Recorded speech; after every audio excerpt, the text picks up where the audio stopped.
Let's challenge our limitations and promote our curiosity on education and so much more. This is the No Box Podcast with Dr. T. Hey, is this thing on? Hello, everyone. My name's Ken Trzaska, host of the No Box Podcast, and I'm so excited to have author Dr. Arthur Levine with us today. Dr. Levine is author of The Great Upheaval, Higher Education's Past, Present, and Uncertain Future. He wrote this book with co-author Scott Van Pelt. And Arthur, I just want to thank you for being here today and extend gratitude from our entire team for spending the day on our campus today as well. I had a wonderful time. Thanks a lot. You have a wonderful group of people here. Thank you. Thank you. And, I thought today we just jump a little bit into the Great Upheaval and just ask a couple of questions and get some of your wisdom and perspective that we can share with the world and go from there. So I would be deeply honored. Well, thank you. So the first question might be one you sort of addressed a little bit today on campus, but what advice do you have for the next generation of leaders and higher education professionals? The one thing we really know is that higher education is going to change profoundly in the years ahead. And that's because we're seeing a revolution in demographics and economics and technology. And it's the longest, the deepest, and the most profound change we've witnessed since the Industrial Revolution. As a consequence, we're going to need our leaders who can think outside the box, people who are creative, people who are dreamers, people who are pragmatic, and people who are willing to create new visions for tomorrow. Well, thank you. I appreciate that. And, sort of hence the title of this podcast is really this idea of eliminating that box and not always just thinking out of it, but in a lot of ways, perhaps starting not necessarily from scratch, but looking at processes and practices and policies of really sort of saying, hey, let's just try this. Let's start and see where it goes.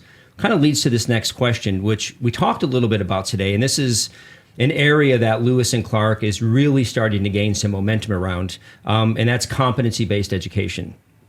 And you cite this in your book. You talk quite a bit about this in your book. In one of the areas in the book, you actually talk about this idea where students are wanting to only pay for what they want. And in the context of that, thinking about subscription pay, I think today you also compared it to Netflix, where you pay a subscription, you can watch as much as you want, as little as you want, very much different than back in the day where you had to wait a week to watch that next episode. So in the context of education, how do concepts like competency-based education or subscription pay models, how will those impact community colleges specifically from your point of view? Couple of questions there. Yeah. One is, how do you do this? You have the capacity to regulate the degree to which this affects the community college, which is, so if you announce tomorrow, we're going entirely on a subscription basis, and all your courses have to be competency-based. You can't do that. Right. What you can do is figure out how you're going to try it and see what works. But if you end up doing it, okay, you get to the end, and we're not talking about next year or the year after, you'll just be building mass during that time. You'll be experimenting first, then building mass in each of those areas. Then what happens is you've created a program in which students can pay for what they're using. Students can graduate college, not simply having taken a bunch of courses, but with a whole bunch of competencies they've achieved, right, which the employer might want and which the student might want. In essence, you're no longer telling just how long a student studied. You're telling what a student learned. And that's really, really powerful. You will have changed the whole paradigm of how higher education works.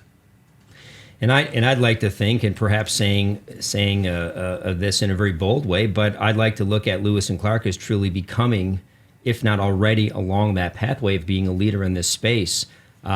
Pretty proud of the work that our entire team has put forward, in particular looking at a new model of teaching and engagement for faculty, which really begins to introduce and encourage their participation on a volunteer basis into a new model that allows them, or provides them, I should say, the opportunity to say, hey, I want to dabble in this CBE. I want to look at how that can complement my traditional pathway to open up another pathway into my program.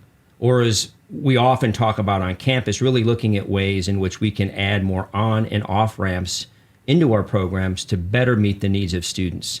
And it's great to see that we're making that momentum. And it was really a great reinforcement from your book to hear of how important this is, and that it's happening, and that all of our campuses at some level need to be thinking differently about the way we've always thought about education. In your opinion, what is the one barrier that just seems to be getting in the way of institutions being willing to transform, or being willing to take that next step to try something that may be a bit scary, such as competency-based education or other agile models that might test one's comfort level against what they've always done? And I ought to say, so I've just spent a day here. Yeah. I've been meeting with your faculty and your staff. You have an extraordinarily strong group of people here. The other thing that's really interesting is that we're talking about ideas that are going to be the watershed of tomorrow. And people are talking about them. They're willing to try them. They don't think it's insane for the most part. They just think I'm insane. Well, that's a drawback, but yes. No. They think that they've got the leadership, and they think these are the ideas that might work. What I'd add to that is, when you ask what stops schools from doing it, there are a lot of things. One thing is, I've always done it this way, and it used to be great. Why are you telling me it won't work anymore? What's that about? How about this? For years, they've told me higher education was going to be transformed. You know what? It never happened. Nothing changed it. Or, how about, I don't want to do it. I like the way I've always done it, and I don't want to change.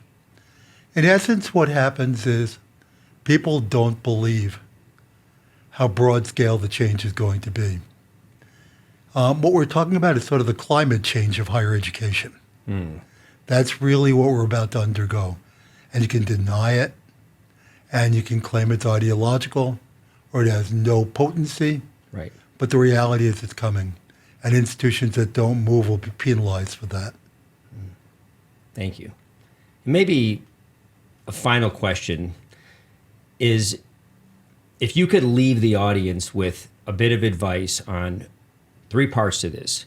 What do we in education? You know, I'm not going to remember all 3. Go ahead. Well, okay. what do we need to start doing, stop doing, and continue doing in order to truly transform into the institutions that need us in the future?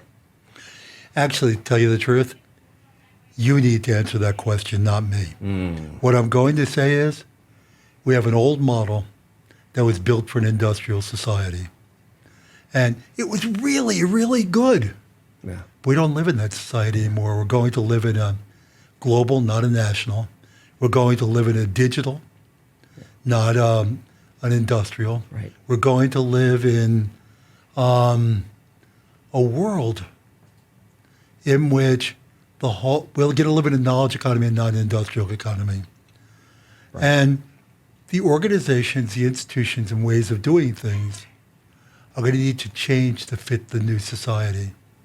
And I'm not saying things ought to change for change's sake. Right. And that's just a waste of time. What I'm saying is what we have won't work as well as it once did. And we need to reinvent what tomorrow is going to look like. And in terms of what do we keep? What are the most valuable things you're doing already? What are the things you can't afford to give up? We're talking about students. The Right. focus of this is the learner. What's the learner absolutely have to know and be able to do when he or she graduates from here?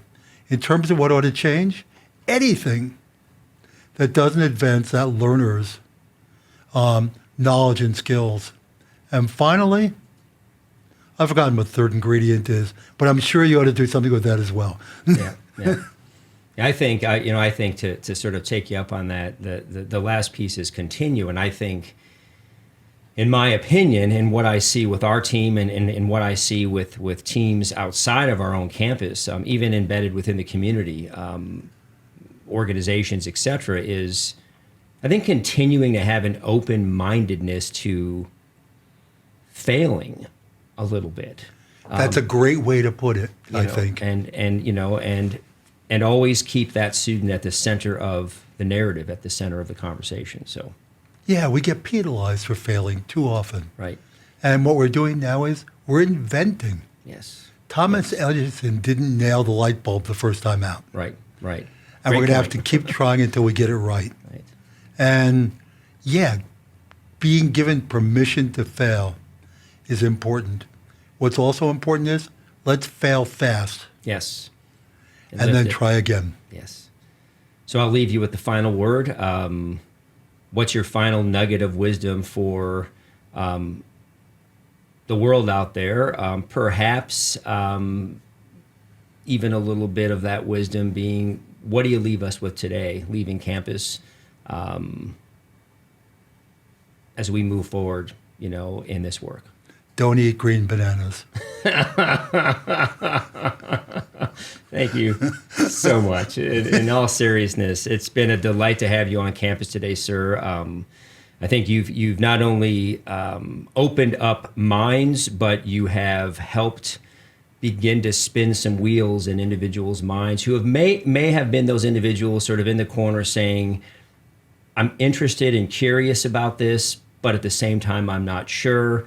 So the voice that you lent us today and the wisdom and your gracious just knowledge and just you have been a delight to be with today. So thank you. And what I'd say is it was mutual. Yeah, I appreciate What that. We you all did do. was instill in me an excitement about the future, a hopefulness about what institutions can do, and the promise for a brighter tomorrow because of what you're doing here. Thank you, Arthur. Thank you so much. And thank you, everyone, for taking the time to listen to the No Box podcast. Look out for this episode and future episodes where we will continue to explore the dynamic nature of education and so much more. Thank you all so much. And again, Arthur, it's truly been a pleasure. Thank you. My pleasure. Thank you.